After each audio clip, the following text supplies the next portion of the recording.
1908లో త్రిపురనేని రామస్వామి చౌదరి కమ్మ సంఘాన్ని ఏర్పాటు చేసి కమ్మ సంఘాన్ని అంతా ఆంధ్రప్రదేశ్ అంతగా ఆంధ్రప్రదేశ్ అంతా కూడా విస్తృతంగా సంఘాన్ని ఏర్పాటు చేయడం జరిగింది. ఆ సంఘం 1947 వచ్చేసరికి రాజకీయాలలో వాటా తీసుకునే దిశగా కుల సంఘాన్ని రాజకీయంగా మలిచి రాజకీయాల వాటా తీసుకోవడం జరిగింది.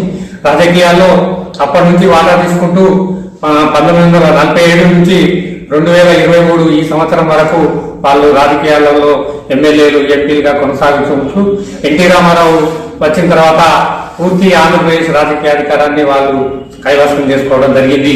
అది మరి 1908లో ఏర్పాటు చేసిన సంఘాన్ని వాళ్ళు 47 వరకే రాజకీయంగా మార్చుకొని రాజకీయ వాటా తీసుకోవడం జరిగింది. అదే తట్టమంచి రామలింగారెడ్డి అని రెడ్డి నాయకుడు 1910లో రెడ్డి సంఘాన్ని ఏర్పాటు చేయడం జరిగింది. 1910లో ఏర్పాటు చేసిన రెడ్డి సంఘం 1947 వరకు వాళ్ళు కూడా రెడ్డి సంఘాన్ని రాజకీయంగా మలుచుకొని రాజకీయాలలో వాటా తీసుకోవడం కొరకు ఎమ్మెల్యేలు ఎంపీలు కావడం జరిగింది.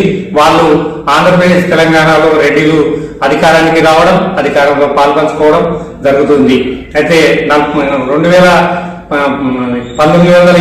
ఏర్పాటు చేసిన కమ్మ సంఘం తర్వాత 1910లో ఏర్పాటు చేసిన రెడ్డి సంఘం ఈ రెండు సంఘాలు రాజకీయంగా మార్చుకొని రాజకీయాధికారాన్ని ఒకరి తర్వాత ఒకరు పంచుకుంటా ఉంటే మిగతా బీసీ కులాలన్నీ మునూరు కాపు గౌడ బెస్త కుమ్మరి కమ్మరి చాకలి మంగరి ఈ కులాలన్నీ కూడా కుల సంఘాలని కొట్లాడుకుంటూ కుల సంఘాలే ఒక్కొక్కరు 5-10 సంఘాలు 15 సంఘాలు 20 సంఘాలు పెట్టుకొని చెట్లగా విడిపోయి సంఘంలో యూనిటీ లేక రాజకీయంగా మర్చుకోలేక రాజకీయాలలో అడుకునే వాళ్ళను సీట్లు అడుకునే స్టేజీలనే ఉండడం జరుగుతుంది.